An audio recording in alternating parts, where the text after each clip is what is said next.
Hey guys, we're cracking. Godsman here, coming at you with another deck profile. We're starting up another Destined 1 deck profile, and this time on the hype train is the Destined 1 of Supremacy, Lisciafael. This one is a bit of a meme deck to talk about, a meme in the community in fact, because it's one of the most, I suppose you would call it, surprisingly simple ones of the bunch. See, Lisciafael seemed like kind of a wicked Vanguard, with a wicked name being the Destined 1 of Supremacy, right? Only for it to actually end up being a simple MLB effect for its divine skill.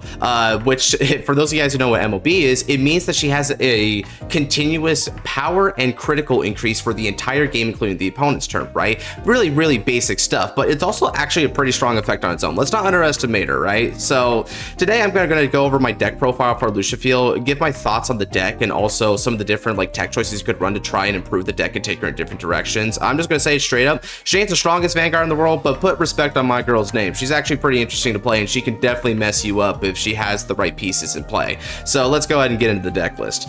We've got, of course, Energy Generator. Just pick whatever you want. Mikoto is best girl, so I'm going to be running this one without a doubt. Grade 0 similarly does not matter. It's just an aesthetic choice, so I just ran the one that actually came with Lisciafael, which is Milnese, I think her name is.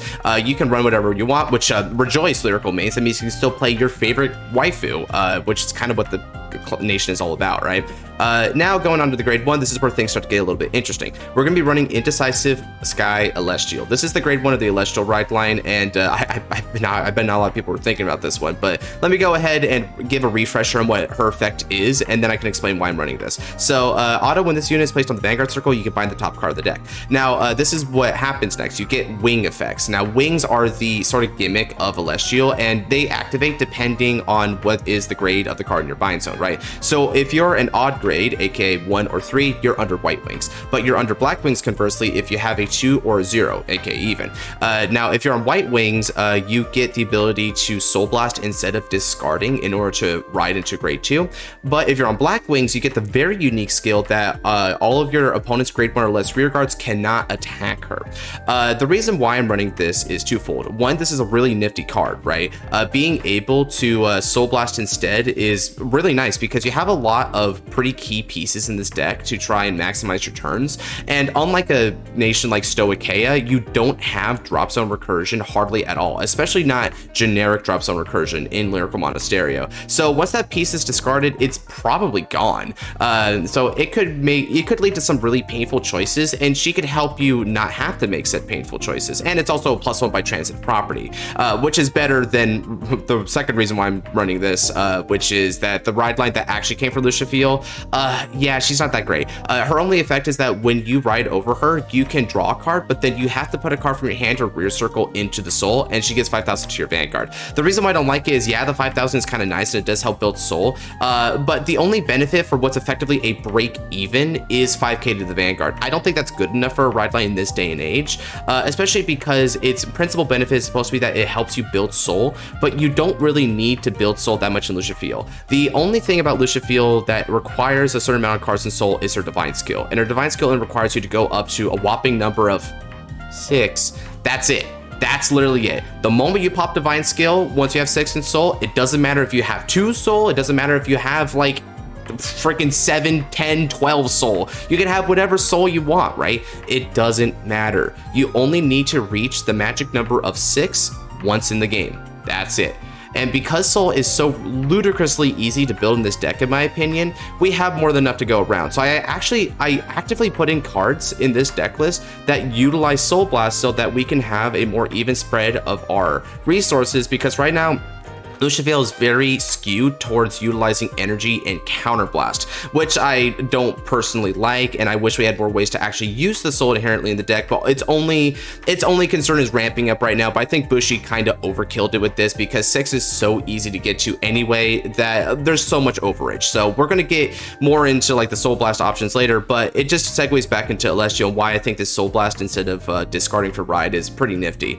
Similarly, the second effect is potentially the high roll of the two actually. And when you hit a Dark Wings, aka Black Wings, what that means is your opponent can't attack with Grade 1 or less rear guards, right, as I mentioned before. The reason why that's important is because it takes into account your opponent's #1 game plan against Lisciafael. See, Lisciafael's 18k booty is a pretty nice effect, right? It's very annoying for your opponent because it's going to be harder for them to actually connect attacks onto you, right?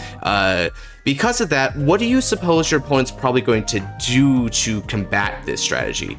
They're gonna early rush you like their life depends on it. They're gonna throw down cards, get you up to high damage, so that when you actually do get to be an 18k base, it doesn't really matter for much because you only have like maybe 1 or 2 damage to give anyway. So they already did their job pretty well and nailed a lot of easy free damage on you.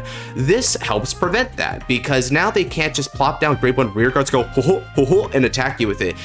If they're on a grade 1 especially, all they can call is grade 1 or less. So if you're going first, they simply have to ride to grade 1 and swing with their Vanguard and leave it at that. There's nothing else they can really do about it, and that's superb as a benefit to me.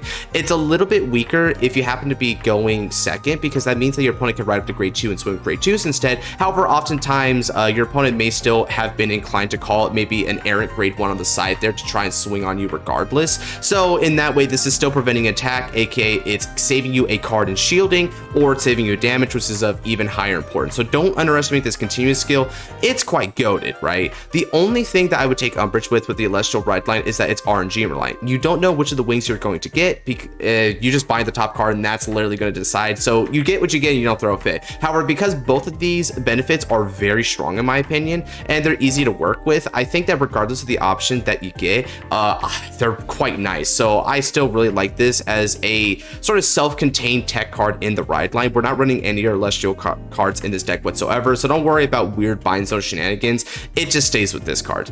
Now moving on to the grade 2, we are running the Lisciafael grade 2, which is like Lucia or something her name is. It's a bit of a weird lyrical name, but I'm going to have the deck list and also the deck code down in the description below, so fear not, you'll be able to find the card regardless if I mispronounce the name. Her effect is that when you ride a Lisciafael over her, you can either Counterblast 1 or Energy Blast 3, which is reminiscent of the Energy Cycler cost conditions from set 1. You draw a card and then you Soul Charge 1. This is quite a nice skill because it is actually a +1, and it's a +1 that you can get by way of just Energy Blasting, which is the way you're going to want to pay for this most likely. This deck is very tight on CB especially, so you wouldn't want to CB where you can. The Soul Charge is also nice because you are trying to get to 6, and even though I'm saying there's a lot of ways that we do Soul Blast in this deck because you just build Soul way too easy, it still is helpful to at least have a little bit of Soul there, because it means that you can get to 6 immediately if you have the opportunity to, and then from there you start Soul Blasting until the cows come home. So yeah, overall just a very nice even-keeled skill. Alright, and now let's go ahead and talk about our grade 3, the Destined One Supremacy, Lisciafael.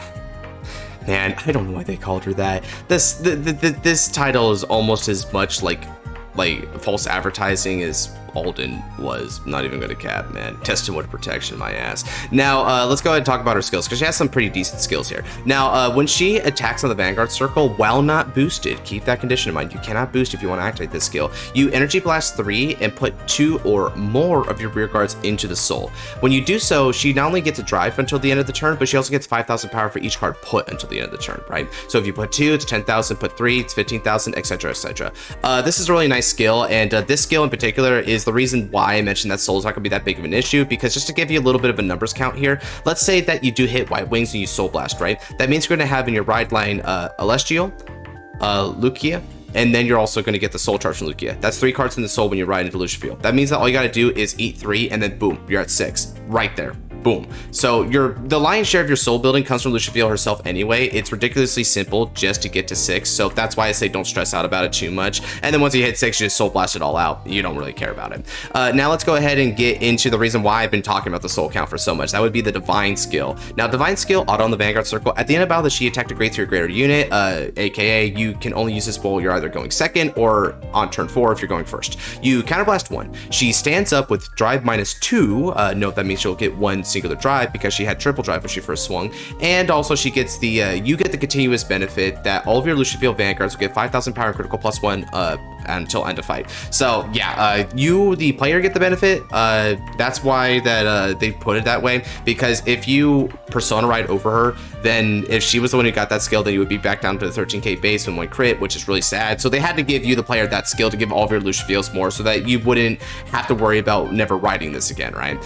Thank God for that. Otherwise, this skill would have been kind of dumb.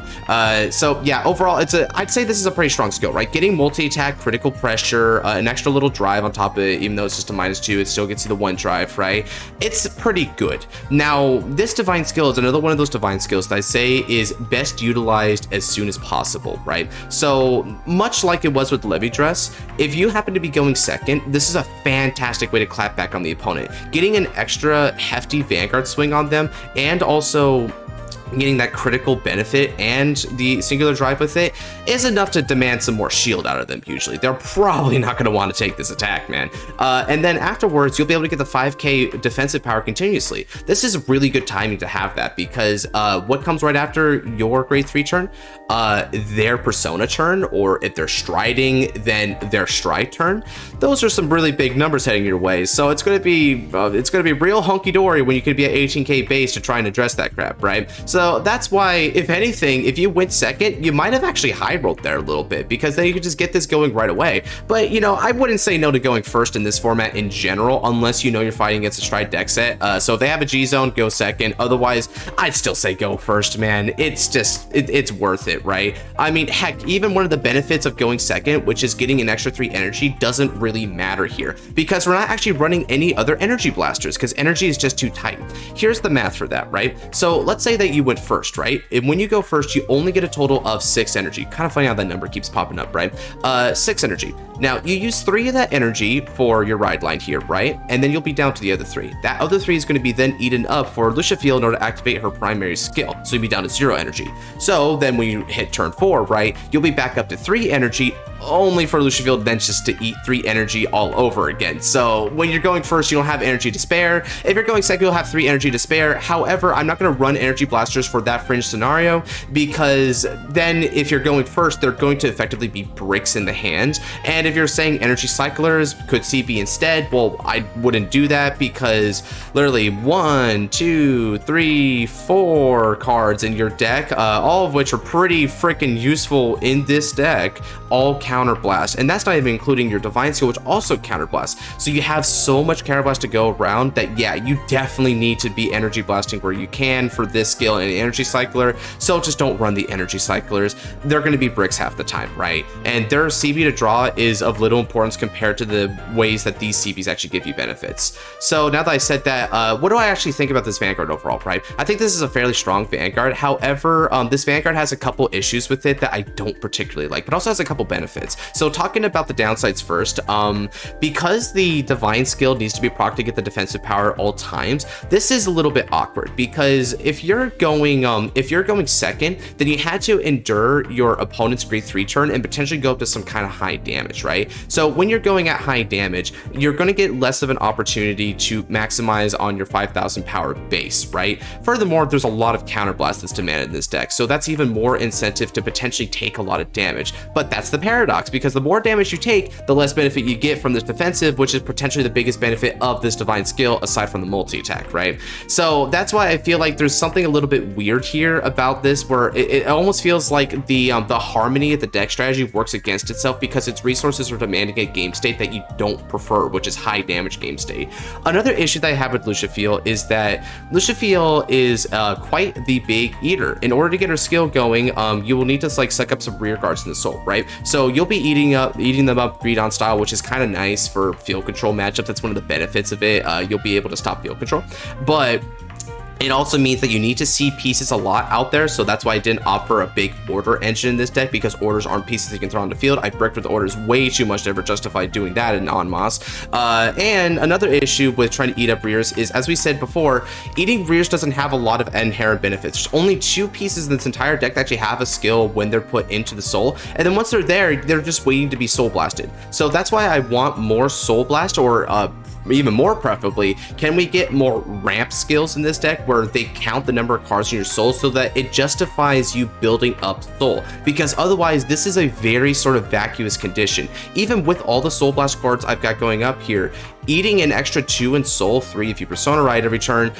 is not, you won't be able to Soul Blast that out. So you're still making a lot of overage, and this overage is coming by way of negging your field. So right now, her skill is pretty powerful, but we haven't tapped into the potential to make it truly great, I feel.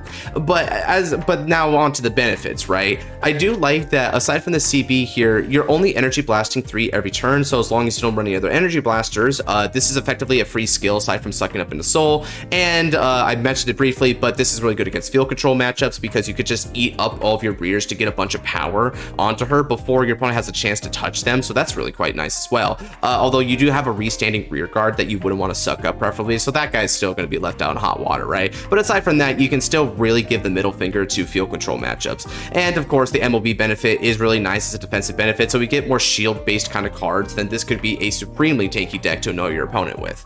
Now moving on to the main deck a bit, we've got Persona Rides here. There's not a lot to explain. You're just a regular grade 3s with a Persona Ride marker, so you run this. There's not a lot of decks that wouldn't run Persona Ride, and Paldio might be one of them because it gets a kind of a nice benefit to the front row, which is kind of like a pseudo Persona Ride already as it is. So you might not run it in something like that. I do personally still, but this deck still benefits Persona Ride as much as the next guy, right? Especially because you have a restanding rear guard, so that'll be able to double dip for a plus 20k cumulatively with your Persona Ride markers. And if you had to go first, I say had to, but if you got to go first, then you get to restand under Persona Ride again, right? So that's like a 5 attack turn under Persona Ride, so it's pretty good there. Now, talking about the main deck support, we've got Amphie. Now, Amphie is the great that came with Lisciafael. She has 2 skills associated with her. First off is that when you place her on the rear guard circle, if you got a Lisciafael, you'll be able to counterblast 1 in order to draw a card and also get 5,000 power until the end of the turn. That makes her an 18k beater, 28 under Persona Ride. That's pretty decent. However, the other benefit is just as good, if not better, which is that when she's sucked up into soul by Lisciafael, you'll be able to choose her Vanguard and give her 5,000 power at the end of turn. This is super nice because you're trying to build up more pressure with Lisciafael. One of the main ways to do it would be to suck up more rear guards, so you're negging more, but you're getting more power. This one basically counts as if you're sucking up 2. You're not actually counting as 2 because otherwise that would be really pog to be able to throw her in as the entire cost with this, aside from the energy blast. But no, it's still giving you more power at least. So let's say you were trying to debate between trying to hit 28 to 33, and you're like, I don't want to suck up this other rear guard, but the power lines are way better if I do this. This omits that choice because you'll just be able to get even more power. And if you have multiples of them, you can just place them down, not necessarily even need to counterblast for it. Counterblast is tight as it is, right? But even if you didn't counterblast, you can still suck up them, get a huge amount of power in Lisciafael, and then potentially restand on that. So there's definitely a good bit of aggression here, and at base, it's an 80k beater that also CBs to draw, right? So that's still like more or less good for the baseline of this deck, right? Now we got a restander right here, and oh my lord, this is one worth talking about. Now her primary effect is that auto on the rear circle once per turn in the front row. When your Lisciafael attacks, if you don't have another front row rear guard, you'll be able to counterblast 1 and restand this unit. Furthermore, if your opponent is grade 3 or greater, you then get 10,000 power to her when you do this effect. The way this works is she wants you to not have it on the front row rear guard, right? You enable that. You don't have to omit from putting another rear guard in the front row. That would just be nonsensical, right? The way you do it is that you do swing at that front row, but then you swing with her, and then you swing with your Vanguard. When you swing with Lisciafael, you can suck up that column, and also probably the unit behind Lisciafael. You got one because she can't be boosted anyway, so you suck up those rear guards for Lisciafael, and then this will see that CB and restand. So you resolve Lisciafael's suck up main effect first, and then you use this effect, see that there's no front row, restand her, probably get big with it, and then go again, right? Now she has another continuous benefit, which is that continuous of the rear circle. If you got a Lisciafael Vanguard, then she gets 5,000 power. Nope, this effect, it's on all the time. That means even during the opponent's turn. So that's super pog, because not only is this good offensively, that means defensively, when your opponent's trying to get cheeky and swing on her, and believe me, they'll probably want to swing on her because this front row restander is very strong. So they'll see that as a high priority target and try to knock it off the field, especially if they feel like it's a little bit hard to attack the 18k booty that is Lisciafael here. But then you can give them the grim reminder that this is also like Lisciafael mini, and it's a 15k base, which makes it a lot harder to hit. So I really like that skill. it's super, I guess you would call it intuitive to be able to have an easier time guarding your main piece here. And if it wasn't, you know, if that onto that, it's also nice that Bushy kind of gave a little bit more of an identity to this deck by just having that continuous buff always in effect. So it just feels like that might just be Lisciafael's thing moving forward with some other rear guards. Another rear guard actually has this particular condition, but I wish we would get it on more because I think that'd be kind of cool to add on to the whole Supremacy bit, right? Now, the other 4 upgrade we got is Valsheblan. Valsheblan, you Soul Blast and bot deck and you ride it during the ride phase to draw a card. So again, this is a way of getting draws from discarding without actually needing to Energy Blast for the cyclers. You just use Soul Blast instead, which is plentiful. Of course, Valsheblan has another skill, which is that when she's placed during your Persona turn, you'll be able to counterblast 1 and get the skill that all of your front unit gets 5,000 power to end turn. So it's a more big beater skills. Usually this will net you 20k power cumulatively, but you could get 25 here doing this during Persona ride turn. So yeah, it could get quite devastating. It's pretty worth it to be able just to throw this down, CB1, and then suck it up into Soul for Lisciafael. So yeah, you get a lot of power with her. One thing to note about Valsheblan though, I'd be remiss if I didn't bring this up, right? So Celestial here, right? There's a little bit of dyssynergy between Valsheblan and Celestial because if you get Celestial's White Wings and you Soul Blast instead of riding, that means that you won't have that grade 0 Soul Blast for Valsheblan. That means that if you're going first and you're discarding Valsheblan to ride into Celestial, you do risk the chance that Celestial won't have a soul in there to actually Soul Blast in order to use her skill for free ride, which is why then you'll want to hold off on Valsheblan. And then if you do get this, that means you won't discard Valsheblan again because you'll just Soul Blast to ride, which means you'll only be able to Soul Blast for Valsheblan on your grade 3 turn if you do that. So there is some dyssynergy there. But the reason why I justify Valsheblan on top of that regardless is that there's no guarantee that that's the wings you'll get, so that you'll still be able to discard to 2 and then to 3 subsequently. And B, this is such a nice target for your Persona turn that even if you have to keep it, just keep it. If you really need to, just throw it on the field as fodder for Lisciafael, and if you have multiple copies, so just fodder dies one of them for Lisciafael and move on with your day, right? So there's not too much harm with just keeping this in the hand and not using this effect regardless, because the only reason why you're not discarding her for it is just to get this like Soul Blast effect, which is a +1 in transitive property regardless. So there's this synergy, but trust me, it's not that bad. But if you really do want maximum synergy with this, you could opt for the Willistra grade 1 that can get you a gem, which is also a draw and gets into Soul, so you know that works a little bit better for that. But still, I wanted to run the X factors of this card, right? Now moving on, we got one last grade 2 to talk about, which is 3 of One Night Strega. Now Strega has 2 skills. It's sort of like your order grade 2. I'm not quite sure what we call these, but I'll just call it the order grade 2, right? So when you place it other than from a unit effect, you'll be able to Soul Blast to peep top 5 and call a card there that's grade less or equal to your Vanguard, as long as you played a normal order that turn, and that's the condition that's worth talking about, right? Let me segue over to our orders because I feel like this is the pertinent time to do so. We're running 2 different normal orders. One is our Call and Response at 2 copies. Now Call and Response is a card that I don't think any deck really played beforehand, but Lisciafael actually has a really odd synergy with this, maybe not the least of which because it actually does kind of look like this is Lisciafael here in the background, you know, the whole werebeast with the ears and stuff like that. Now its effect is that you can rest another one of your rear guards, another peep top 3, and call the card to the rear guard circle and bot deck the others. The reason why this is kind of nifty is that normally resting a rear guard means they can't really use it for battle, but you can't boost this unit anyway. So you call fodder down to the back row center, and then you rest it with this order, and then you call off top 3, and then you move on with your day, like calling Strega, and then Strega will be able to proc. And note, Strega's condition for the Soul Blast to call only applies if she was called other than by a unit's card ability.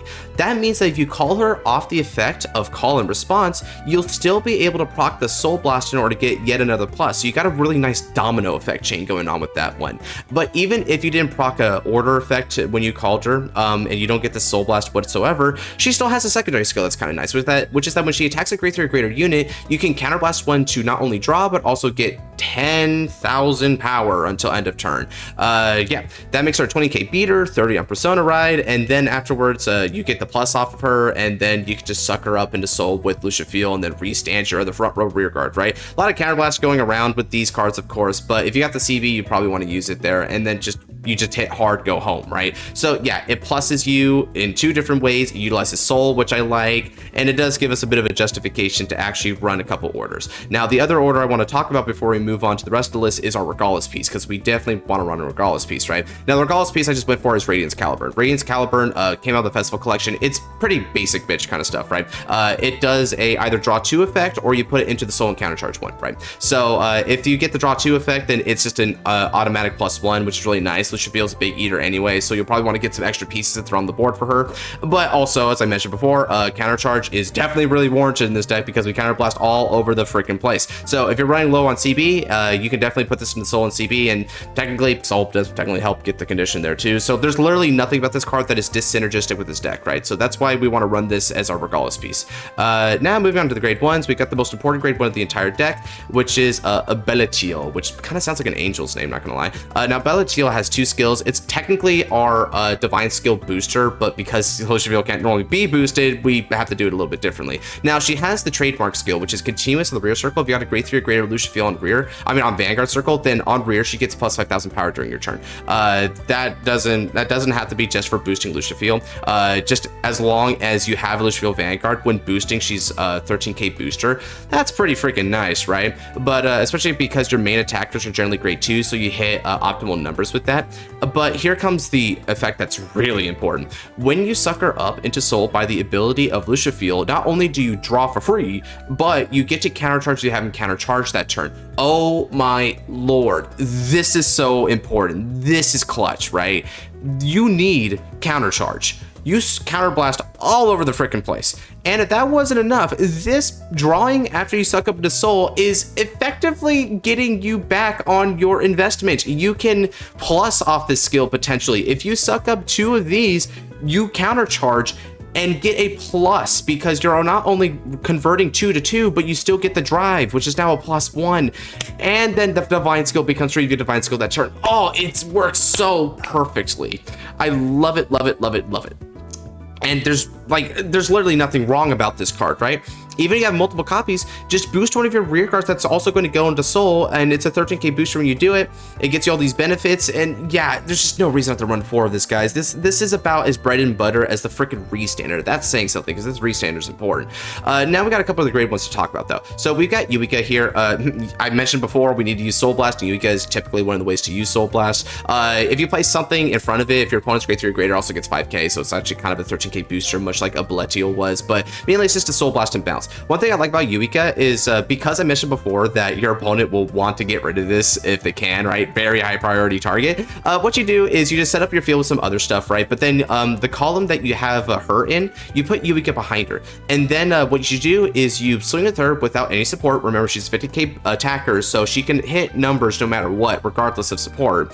You swing with her, you restand her when Lisciafael attacks, and then after Lisciafael attacks, you attack with her again with support from Eureka, and then at the end of that battle, Eureka bounces her back to the hand so that she's safe. You can just recall her back on the next turn and go at it again. Your opponent does not have an opportunity to get her off the field before you have a say in it. So that's one of the really nice synergistic points of Eureka, and the reason why I run her in it. But yeah, do bear in mind though that if you're trying to keep rears to like suck up a Lisciafael, don't bounce back something you tend to suck into soul. I think that's fairly apparent, but you know, just caution, right? Whatever you want to bounce back, make sure you prefer it in hand than in a soul, right? The final grade I want to talk about is CEYA, as in SEEYA. Now, this is kind of a maybe card. Not a lot of people really thought about this, but it actually did pop up in the anime episode where Lisciafael featured, but it was actually from the Chris Train player. But it's actually potentially even more valuable here. Now, her effect, because not a lot of people know what this thing does, so let me reiterate it here. When she's placed in the rear guard circle, you can Soul Blast one to look at the top card of the deck, and you can either call it to the rear circle, add it to the hand. If you add it to the hand, though, you have to discard a card from hand, right? So it's a +1 if you call it to the field, or if it's a break even if you add it to the hand. The call in the field is a really important part here, because for the price of a Soul Blast, which is basically free in this deck, you'll be able to call the top card of the deck. Now, calling the top card of the deck, even if it's a trigger or something, yeah, it's just food for Lisciafael. But imagine if you high roll, dude. High roll into a counter charger, high roll into a restander, I roll into this, which can then CB and draw and also give power, right? Like, there's so many things that you could potentially high roll into this that you could just throw it down on the field. Now, one of the things that makes CEYA not that great is that she only has a 3k base, but hey guys, remember what I said before, right? You don't need to boost. So you throw her in the back row center, Soul Blast, see what you get, And then from there, you can suck her into soul with Lisciafael. Hell, maybe you could even like rest her with this because they're not going to use it regardless, right? So there you go. You can just fodderdize this in multiple different ways. And because she's going to get sucked up into soul inevitably, the Soul Blast was effectively a free cost regardless, even if you're kind of tight about soul, right? So it's super impactful. And if you happen to see something that you'd rather in the hand, well, this card is flexible enough that you can just discard and add to the hand.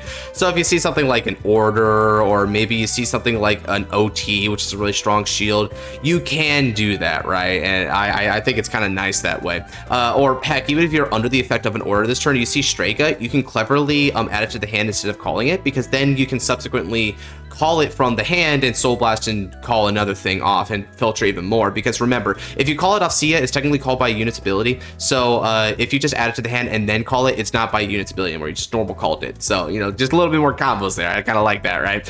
Now we have PGs. You just pick whatever PG that you freaking want. I went for Nicoline here because I like glasses girls. So, you know, that's just my aesthetic. But, you know, Lyrical is 50% aesthetic anyway. So, you know, just go ahead and pick your pick, right? That's not an insult to the nation, by the way. This nation has a lot of like really strong units, but a lot of the appeal of the nation is admittedly aesthetic. Let's be real, right?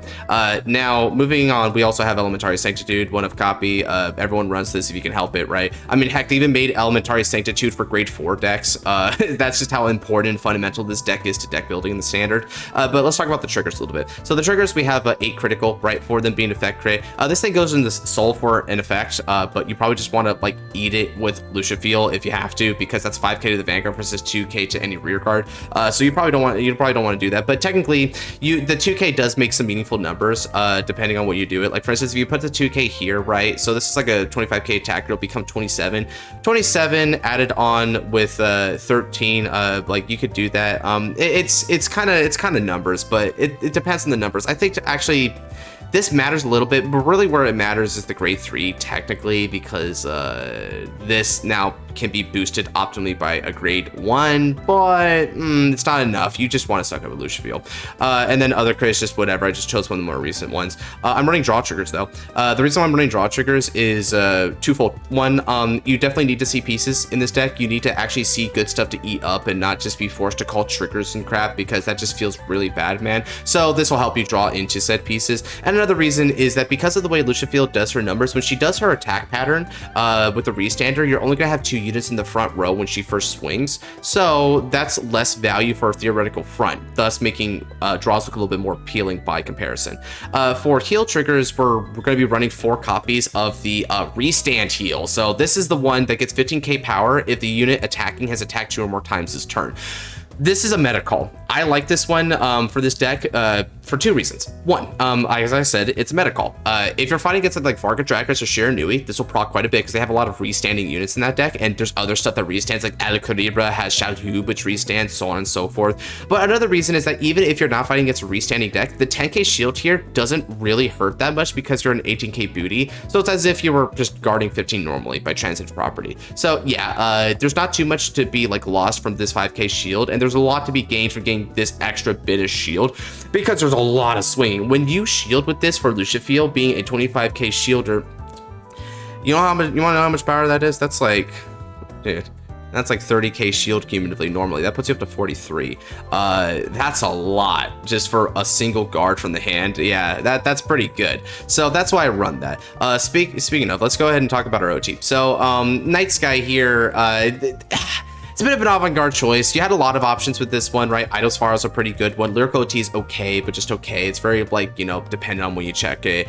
You could have also opted for Volnu because you do have a restander in the front row, right, that you can, like, attack with twice. The reason why I went for Night Sky, though, Night Sky being able to add back a damage to the hand is not only a plussing, but it's also a way of actually freeing up a damage so that you can still capitalize your MOB effect more in a more attrition-based game state. So that's really, really nice to be able to kind of get a free heal no matter what. But being able to call from the hand with plus 10,000 power is super synergistic with the way Lisciafael works, because she's going to be sucking up your other front row anyway, so you have an easy empty front row with which to call with. So let's say, for instance, that you Night Sky, you had something like, say, an Amphie in the hand, or even in the damage zone, you added it to the hand. You then call it to the open front row circle. Now your front row is looking like Amphie with the extra bits of power here, Lisciafael with a lot, and then your restander, it's already restanded a lot. And so Night Sky is technically the only way, if you check out on Divine Skill Turn, it's the only way to get 6 attacks in this deck, right now anyway. So there's a lot of benefits between the heal and the aggression, so there's just too much here that actually synergizes oddly well,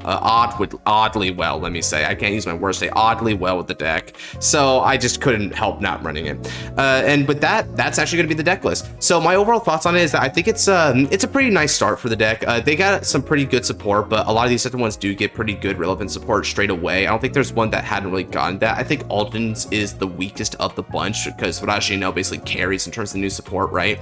The other ones aren't really all that great, including Gilman. But with this one, you actually do have a pretty good card in Amphie, some absolute staples with this restander, and also in your Brilliance, which is your countercharger. And then you can still utilize some of your more generic STGA stuff pretty well. I mean, STGA, Lyrical Monasterio. So what do I say about it in general? I think it still needs support though, because we need a way to use the soul, as I mentioned before, or more incentive to ramp the soul. And we probably could use a little bit more kill power here, because the one restand is nice in some really big numbers, but the Vanguard is just fairly threatening. So right now, beyond the little defensive here, it's basically just a beatdown deck. There's not like any sort of condition behind it that makes it a little bit more deadly. So I would imagine that since the beatdown here is not super exceptional, especially compared to like what a strike deck set can output, it's going to get outscaled really quickly, so its beatdown doesn't feel that good. So it probably needs some more X factors to try and keep up in the game state, or you can just add to its beatdown. But I would probably say X factors are better, because so much beatdown is just going to lead to a offensive power creep in the format, and we are already suffering that with Shiranui, right? So I would recommend against that, but we'll see what this deck gets overall, right? Anyway, if you guys did like this deck list, then do be sure to check out the description down below, where I actually do have the full list and also the deck log code to this list here. And if you want to see my other deck lists, well, I already did them for Levidras and Impaldio, and I fully intend to do them for Alden, Caliburn next, and then subsequently Odin when she finally comes out. So we got that. And if you're trying to look for other Vanguard content, well, look no further. We've got top 10s, tier lists, anime reactions, fight nights, the whole shebang. So check those out. If you like what you see, consider leaving a subscribe, and also try to join on the channel if you want to support me further. You can also join the Discord, link in the description there, if you want to be a part of the growing Discord community for the channel. And with all that said, take care. God bless.